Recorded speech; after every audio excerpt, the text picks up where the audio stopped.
Mrs. Eleanor, do you realize what you've done? You've destroyed this family. Sandra's voice cut through the living room air like a knife. Her eyes, those same eyes that once looked at me with respect when I asked for her hand in marriage for my son Roger, now only conveyed hatred.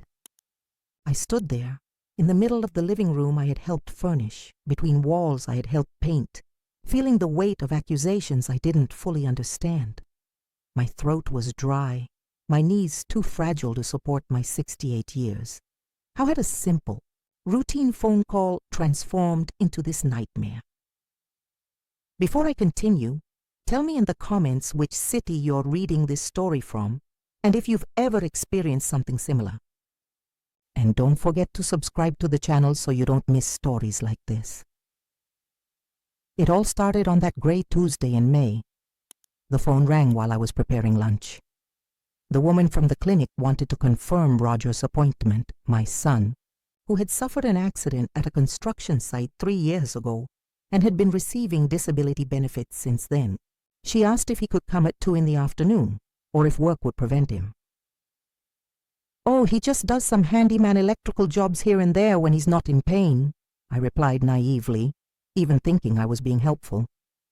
"If it's just in the afternoon, he has time to finish the job at Mr. Johnson's market and go to the appointment." That response, those simple words, without malice, unleashed hell. 2 days later, the notification came. Roger's benefits were under investigation. Suspected fraud. Payments suspended. That house, already a minefield of silent tensions, exploded. "Who told you to open your mouth?" shouted Sandra, throwing the notification paper onto the dinner table. "Always meddling, always saying what you shouldn't."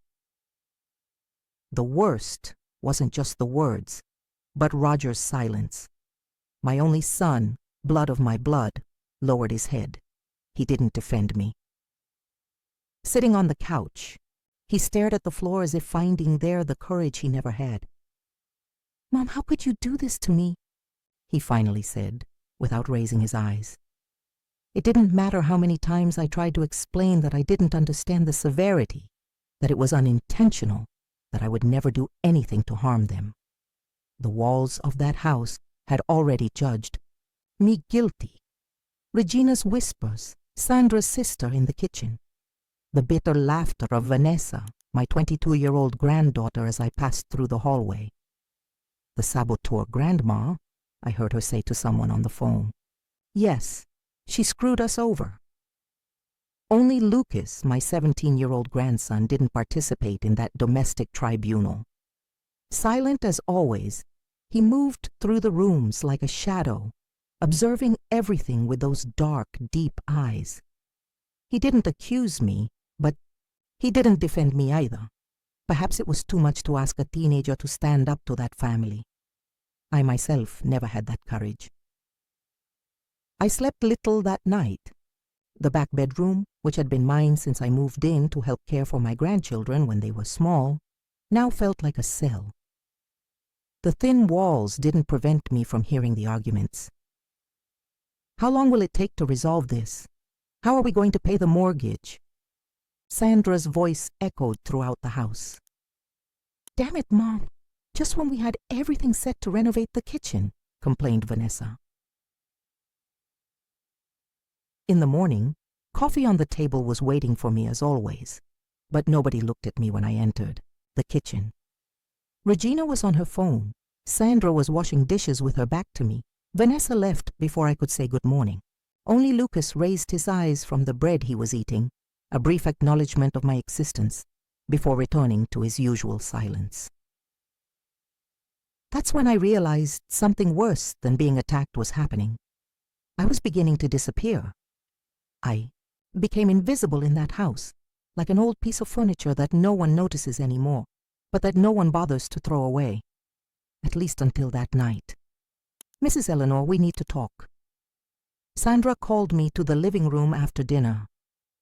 Roger was there, sitting in the TV armchair, along with Vanessa and Regina. An ambush. Lucas wasn't present. He must have been in his room as usual. The situation is unsustainable, Sandra began. The benefit was our main source of income. Without it, we can't keep up with the bills. I receive my Social Security, I began to say, my voice trembling. I can help more. Your Social Security barely pays for your medications, Mrs. Eleanor, Regina cut in, never missing an opportunity to remind me that I was a burden. And after what you did. What my mother means, interrupted Sandra, is that we think it's better if you find another place to stay for a while. The words fell like stones. Another place? What other place? I had left my little rental house in Meadow Heights to come live with them 8 years ago, when Roger suffered the accident. I sold almost everything, used my savings to help with expenses while the benefit wasn't coming through. Where would I go now? Son? I looked at Roger, seeking his eyes, seeking any sign that he didn't agree with this. It's better this way, Mom, just until things calm down.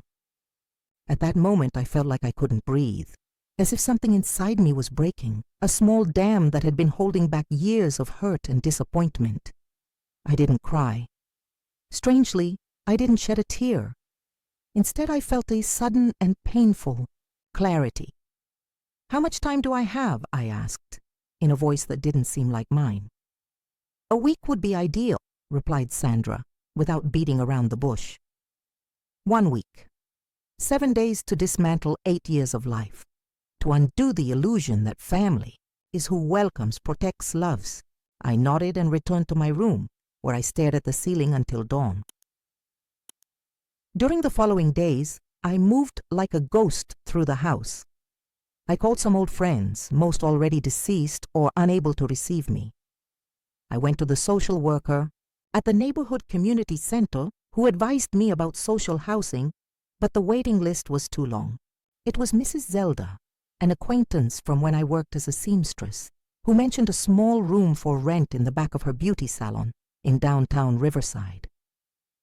It's small, Eleanor, but it has a private bathroom and a kitchenette. $250 a month with water included. Just electricity separate. It was more than half of my Social Security, but I had no choice. I visited the place the next day. A rectangular room with a small window, a tiny bathroom, and a corner with a sink and a two-burner stove. The noise from hair dryers and conversations from the salon invaded everything. But there was a clean bed, and more importantly, nobody would look at me there as if I were a mistake, an intruder. On the eve of my departure, I packed my small suitcase. I didn't have much to take. Some clothes, my blood pressure and arthritis medications, an old photo of Roger as a child, a rosary that belonged to my mother. I also stored inside an old sock the $800 I kept hidden for emergencies. I never imagined the emergency would be my own eviction. That last night I heard a soft knock on the door. It was Lucas. He entered slowly, looking from side to side, as if afraid of being seen. "Grandma, I heard you're leaving tomorrow," he said, sitting on the edge of the bed. "Yes, I am, my boy." It's not fair. This was the first time in years I heard my grandson express an opinion about anything that happened at home. He had always been the silent observer, the boy who shrank when voices were raised, who disappeared when tensions exploded. Life isn't always fair, Lucas. "Where are you going?" "To a small room downtown. It's small, but it'll do. It's above a beauty salon." He nodded, staring at his own hands. Then he took something from his pocket, a small chain with a medallion. "This was Grandpa's, wasn't it? Dad's father?" "Yes. Your grandfather Anthony gave it to me when we were dating. You showed it to me once, when I was little. You told me he kept a photo of you inside." I smiled, surprised he remembered that conversation. "I saw it was in your drawer along with other things. I thought you might want to take it." My eyes welled up as I took the medallion. I didn't even remember it anymore. It was one of the few objects I kept from my late husband, and now my grandson, the silent Lucas, remembered its importance. Thank you, my boy. This means a lot to me." He didn't say anything else, just nodded and left the room as discreetly as he had entered. But that small gesture, that moment of connection, lit a light inside me, a light I would carry to my new and solitary home. The next morning I left with my suitcase before the house woke up. There were no goodbyes, no tears. Just a note I left on the kitchen table with my new address and phone number, in case they needed. The taxi took me the longest way, passing by the riverside shore. I asked the driver to stop for a moment so I could look at the river. "Are you okay, ma'am?" he asked, concerned about my fixed gaze on the waves. "I'm starting to be," I replied, as the fresh breeze dried tears I was finally allowing to fall. "And you? What would you do if your family kicked you out of the house for an unintentional mistake? Would you have the courage to start over alone at 68 years old?" My new home was exactly as I imagined, noisy, cramped, but mine. I put my few clothes in the old dresser that was already there, organized my medications on the bathroom shelf, and sat on the bed to listen to the sound of life happening around me. The constant murmur of the beauty salon, the laughter of clients, cars passing on the busy street. The first days brought a strange relief. There were no accusatory looks, no punitive silences. I could eat when I wanted, sleep when sleep came, listen to the small radio without bothering anyone. But then, like a slow and inevitable tide, loneliness began to envelop me. I, who had always lived for others, first my husband, then my son, later my grandchildren, now had only myself. In the quietest moments of the night, when even the salon fell silent, I caught myself talking out loud, just to hear a human voice. I thought especially of Lucas. In his observant silence, in how he never participated in the cruelty, but also didn't have the strength to prevent it. I didn't blame him. After all, who was I to demand courage from others when I myself never had the audacity to stand up for myself? 3 weeks passed without news from them. 3 weeks in which I learned to live a smaller, more contained life, but still a life. I made friends with Bernice, the oldest hairdresser in the salon. I started helping with small clothing repairs for clients, earning some extra money. I established a routine of morning walks to the corner bakery, where the coffee was cheap and the baker, Mr. Manuel, always had a kind word. It was on one of those mornings that my cell phone, usually silent, began to ring insistently. First 1, then 2, 5, 10 calls. Messages arrived in sequence. Everyone from the house, Sandra, Roger, Vanessa, even Regina, all saying the same thing. Lucas had disappeared. "Mom, Lucas is gone. He didn't come home to sleep last night." Roger: "Mrs. Eleanor, do you know where Lucas is? Did he say he was going to look for you?" Sandra: "Grandma, Lucas is gone. The situation is bad here. Call me." Vanessa: My heart raced. Lucas, my quiet grandson, my silent observer, missing. My first reaction was disbelief. Could this be another manipulation? A way to make me come back? To make me feel guilty for something that wasn't even under my control? Then came a different message, one that made me stop and reconsider. "Grandma, I'm sorry. I should have said something when they sent you away. I should have defended you. Please, if Lucas comes looking for you, let me know. I'm afraid something might have happened to him. He doesn't do these things." Vanessa. The tone was different. There was a vulnerability that Vanessa never showed, a fear that seemed genuine. I decided to call her. "Vanessa, what's happening?" "Grandma." Her voice was choked, as if she had been crying. "Lucas didn't sleep at home last night. He left for school in the morning and didn't come back. He's not answering his phone. Nobody knows where he is. We've called all his friends." "Have you gone to the police?" Dad says it's still early, that he must be throwing a tantrum about something. Tantrum. I knew that word well in Roger's mouth. It was how he classified any behavior he didn't understand or didn't want to deal with. When Lucas had nightmares at 6 years old, it was a tantrum. When he went mute for weeks after being humiliated at a school presentation, it was a tantrum. When he asked for help with math tests and no one paid attention to him, it was a tantrum. "I'll see what I can find out," I replied, hanging up before the tears came. I grabbed my purse and left. I didn't know where to start, but staying still wasn't an option. I remembered that Lucas studied at Jefferson High School, about 20 minutes from there. I took a bus, praying that someone there could give me some information. At the school office, the receptionist initially refused to talk to me. "Are you the student's legal guardian?" "I'm his grandmother," I replied, feeling how much that word had lost its meaning in today's world. "I'm sorry, but we can only give information to legal guardians." I was about to turn around and leave when a middle-aged woman approached. "Mrs. Eleanor, Lucas Silvera's grandmother?" I turned, surprised. "Yes, that's me. I'm Martha, the educational counselor. Lucas talked about you a lot." My heart skipped a beat. Lucas talked about me. The boy who barely spoke 10 words a day mentioned me to other people. "He's missing," I said, feeling my legs weakening. "Nobody knows where he's been since yesterday." Martha looked at me with dai, an expression I couldn't quite decipher, a mix of concern and knowledge. "Can we talk privately?" she asked, indicating her office. Once inside, with the door closed, Martha sighed deeply.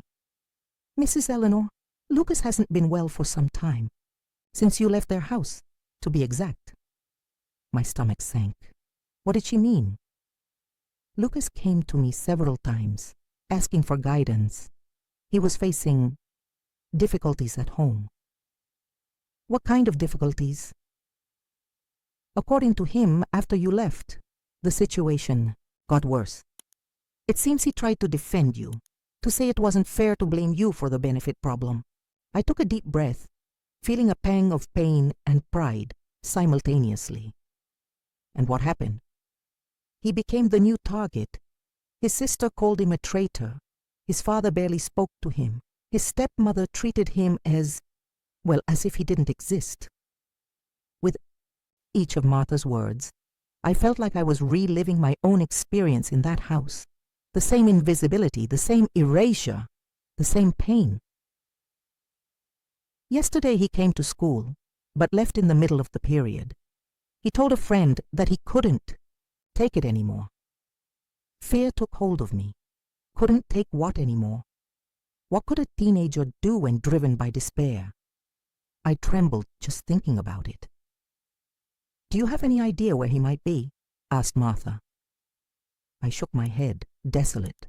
But then, like a flash, I remembered the last conversation we had, on the eve of my departure. The medallion, the shared memory, the only moment of connection we had in years.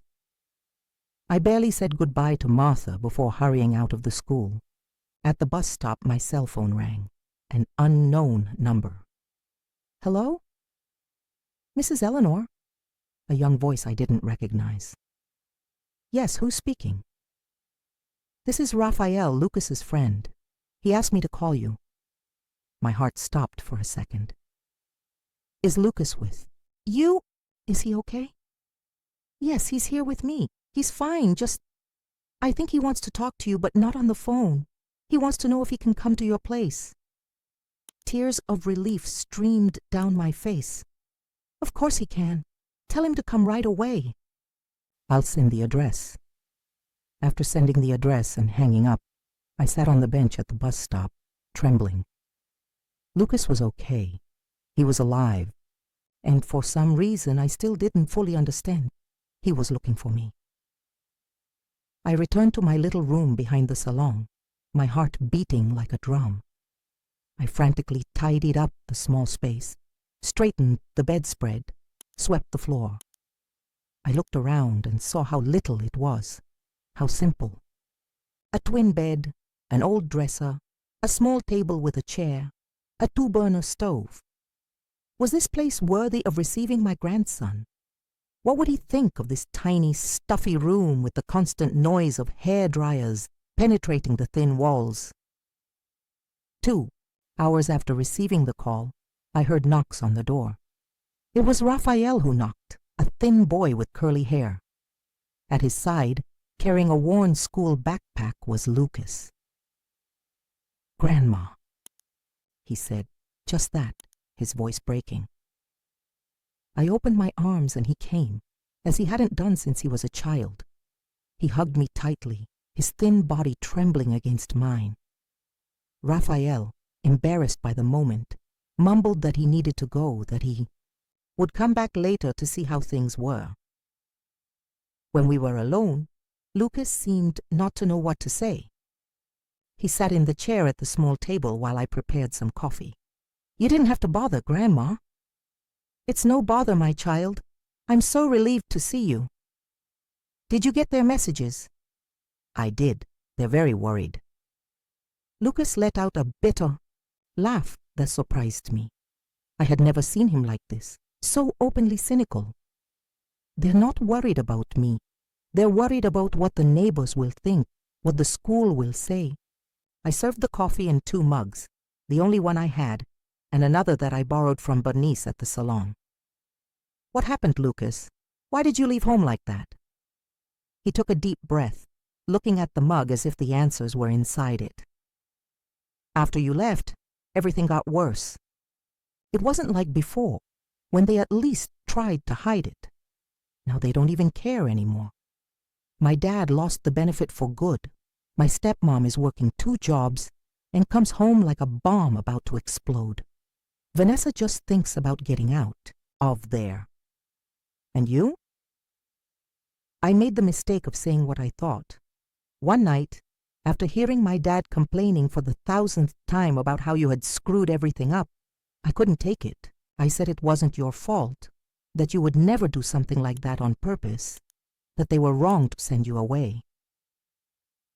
I imagined the scene. Lucas, always so contained, finally finding his voice. I felt a mix of pride and fear for what this must have caused. What happened after that? Vanessa called me a traitor. Regina said I was just like you, inconvenient. My dad didn't say anything as always, but he stopped talking to me from that day on. Sandra started ignoring me as if I didn't exist.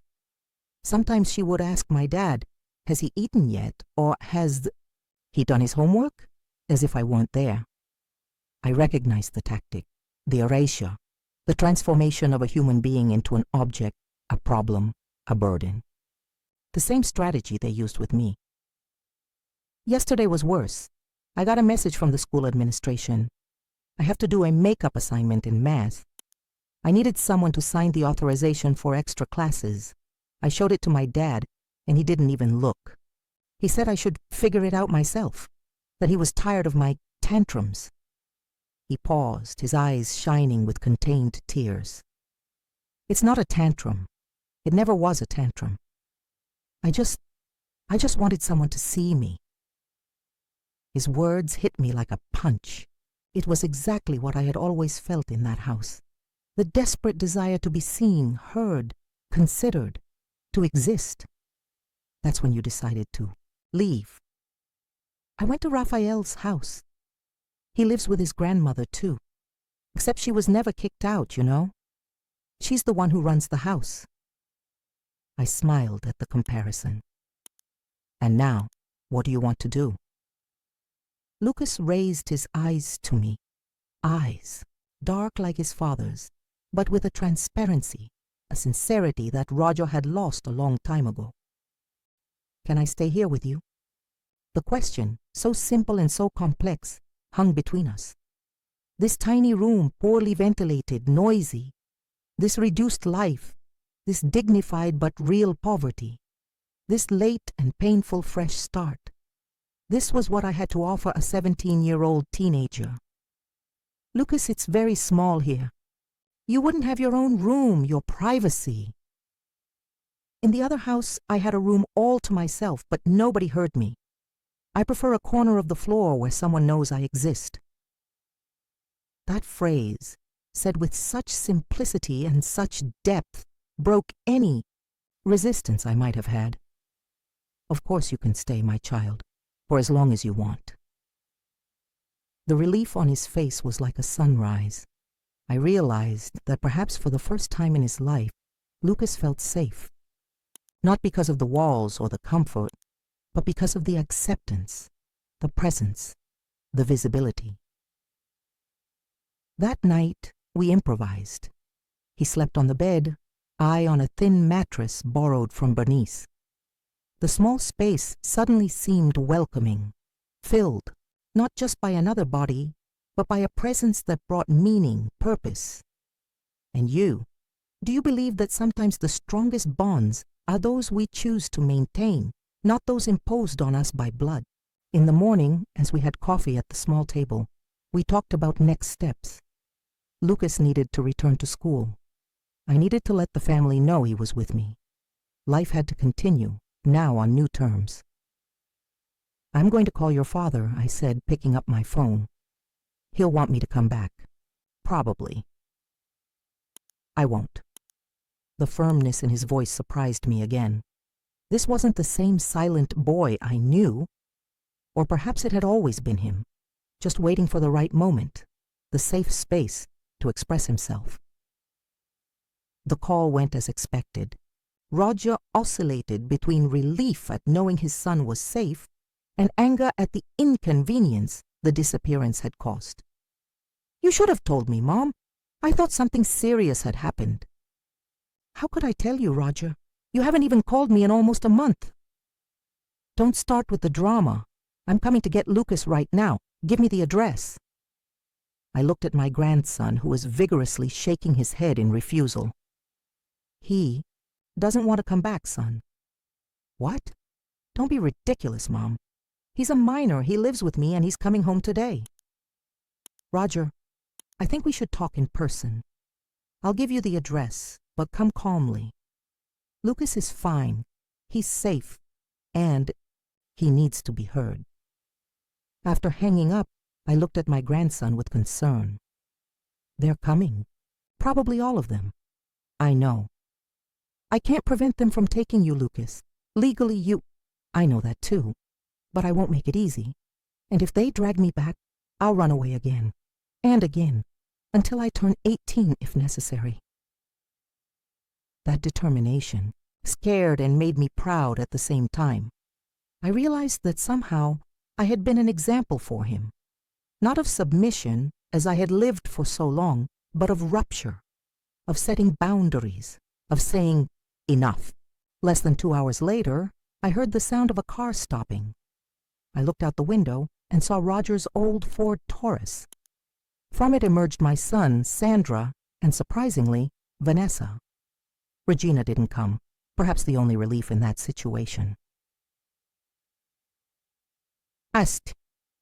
Opened the door before they even knocked. Lucas was sitting on the bed, back straight, face determined. Mom, said Roger, looking around with an expression that mixed surprise and disdain. So this is where you're living? Yes, son. Come in. The space seemed to shrink with their presence. Sandra remained near the door, as if afraid that something from this place might contaminate her. Vanessa came in further, looking curious. Her eyes met Lucas's, and I saw something pass between them. Not hostility, but a silent communication I couldn't decipher. Let's get straight to the point, Roger began. Lucas, get your things. We're going home. Lucas didn't move. Son, we can't be playing hide and seek. The school already called, wanting to know why you didn't show up today. We have bills. We have problems. You have problems, Lucas replied, his voice firm. I have only one. I don't want to live in that house anymore. Lucas, don't be ungrateful, Sandra intervened. You have a roof, food, school. I have a roof that collapses in criticism all the time. I have food served with resentment. I have a school where you send me so you don't have to deal with me. The silence that followed was dense. I realized that Lucas, in his quietness, had observed everything, absorbed everything, understood everything. Every dysfunctional dynamic, every unspoken lie, every manipulation. And what do you think you'll find here? Asked Roger, gesturing around. A little room in the back of a beauty salon. Is that what you want? I want peace. I want respect. I want to be heard when I speak and noticed when I'm present. Grandma gives me that. With what money are you going to live? Sandra intervened. Your grandmother barely has enough for her own medications. I can work part-time. I already talked to Mr. Manuel at the bakery. He needs help in the afternoons. That information caught me by surprise. Lucas was already planning, organizing, assuming responsibilities that I hadn't even considered yet. This is madness, said Roger, running his hand through his hair in frustration. Mom, you can't support this. You can't just take in a minor like this against the parents' wishes. It was my turn to stand up. For a moment it seemed that Roger and Sandra would back away. Not out of physical fear, but out of astonishment at seeing me assertive, determined. I wasn't the one who took him in, Roger. He was the one who took me in when all of you kicked me out for a mistake I made unintentionally. He was the one who remembered the value of your father's medallion, when you no longer even remembered that I'm a human being with history and feelings. Here comes the drama, Sandra muttered. It's not drama, Sandra. It's real life. It's what you did to me and now are doing to Lucas. When someone no longer serves your purpose, they're discarded. When someone raises their voice, they're silenced.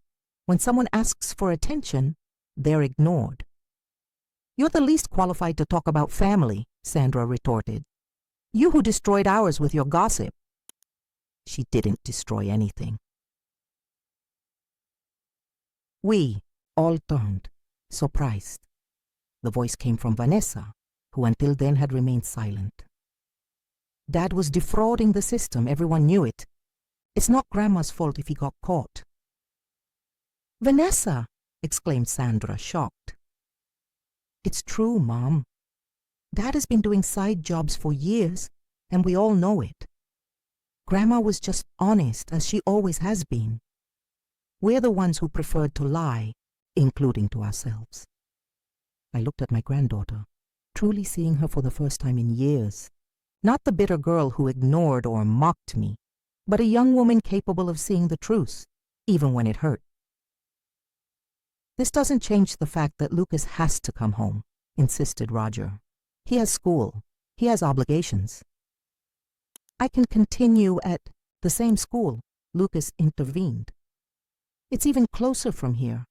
And as for obligations, you never cared about them before. Only now, when there's a problem, do I have obligations. The discussion continued for a few more minutes, but I realized that something had changed. Lucas's determination, my own firmness, Vanessa's surprising intervention, all of this created a new balance of power. We were no longer two fragile people begging for acceptance. We were two dignified people establishing boundaries. Finally, Roger seemed to understand that he wouldn't get what he wanted that day. This isn't over, he said, pointing his finger at me. Lucas is my son, and I'll seek my rights. Do that, son, but don't forget that rights come with duties. And a father's duty isn't just to provide a roof and food, it's to give presence, attention, respect. After they left, Lucas and I sat down, exhausted. Vanessa was the last to go, pausing at the door for a moment. Grandma, can I come visit you sometimes? I nodded, surprised and touched. Something was changing, something was breaking and rebuilding in a way that I still couldn't fully comprehend. In the weeks that followed, Lucas and I created a new routine. He returned to school, started working part-time at the bakery, and the small room was reorganized to accommodate 2 people. We got a used bunk bed that a salon client was donating. The top for Lucas, the bottom for me. The space became even smaller, but our hearts seemed lighter, more spacious. As promised, Roger sought his rights. We received a summons from Child Protective Services for a hearing. I prepared for the worst, fearing that the law would be on his side, that they would separate Lucas from me. But something unexpected happened. At the hearing, Roger and Sandra didn't show up. They sent a social worker with a statement saying they temporarily relinquished custody of Lucas, citing financial difficulties and incompatibility of cohabitation. "They gave up on me," said Lucas, when we left the hearing with temporary custody in my name. His voice showed no sadness, just acknowledgement. "No, my child, they just did what they've always done. Choose the path most convenient for them." "Do you think they'll ever want to see me again?" "Maybe, when they need something, or when guilt hits too hard. People like that operate in cycles of need and remorse." "How do you know so much about this?" I smiled, sad.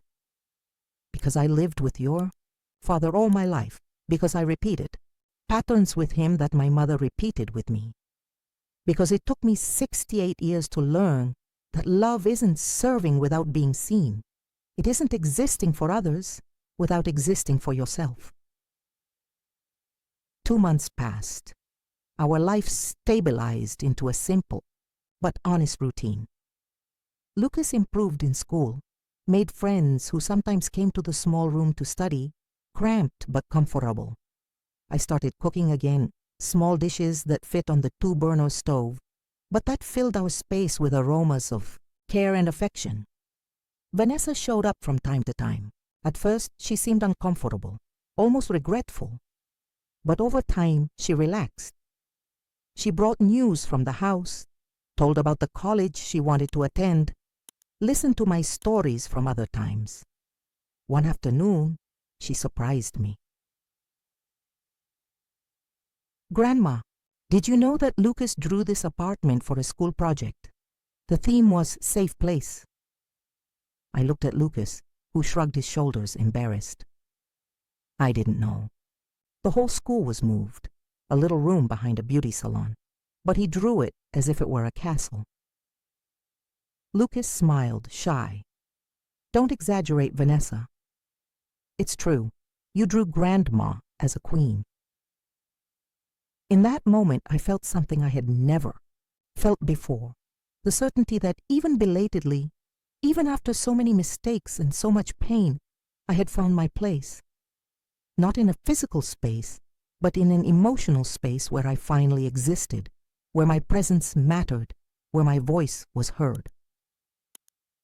Roger and Sandra never tried to contact us again, not to ask about Lucas, not to invite him to family events, not for any other reason.